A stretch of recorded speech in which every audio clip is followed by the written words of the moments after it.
Hey guys, welcome back to my YouTube channel. So in today's video we are going to discuss what is fair value gap. So without wasting time, let's get started.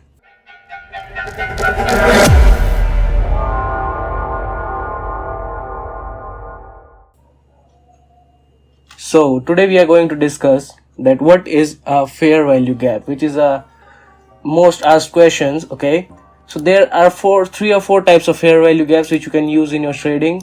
The first one is this normal fair value gap, which only occurs when there is a market structure shift, and then you have to look for a gap which is in a premium zone. So you can take a sell from here, and then your target will be this structural low, and then you can put your take profit over here and you can take your trade from here. So this is a fair value gap, which is a normal fair value gap. You have to mark this from this candle's low till this candle's high, and you have to take trades. You can take the trade in the ending of this fair value gap or the starting of the fair value gap, but most of the time I should say that you should take the trade from the starting of this fair value gap. So let's go on next fair value gap, this is a normal gap, okay, which happens in the market, and it happens most of the times in daily time frame.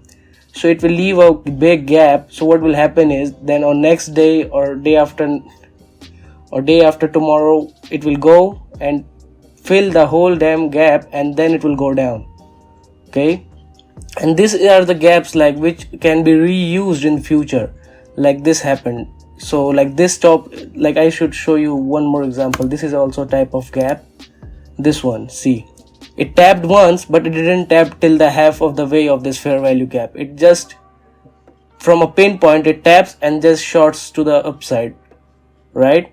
But for the next time when it came down, it came till the halfway of this fair value gap. So this what happens, like this type of fair value gaps are also considerable. Like you have to mark this type of fair value gap, okay?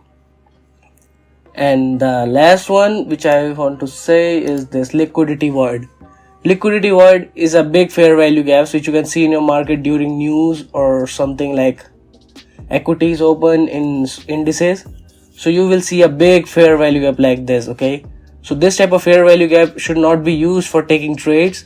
This types of fair value gaps always gets filled like this, and sometimes it doesn't get filled, but most of the time it does, right?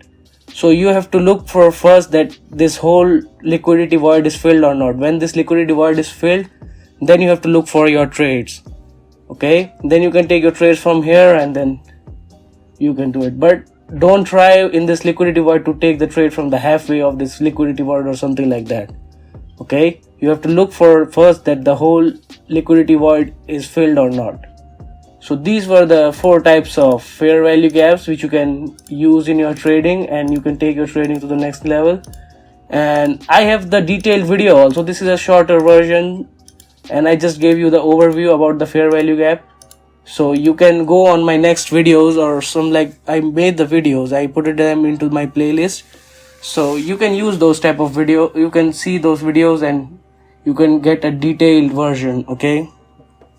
So I hope so you like this video. So if you guys like this video, drop a like, share it with your friends, and subscribe if you are new here, and check the links below in the description to take your trading to the next level. So until next time, good luck and good trading.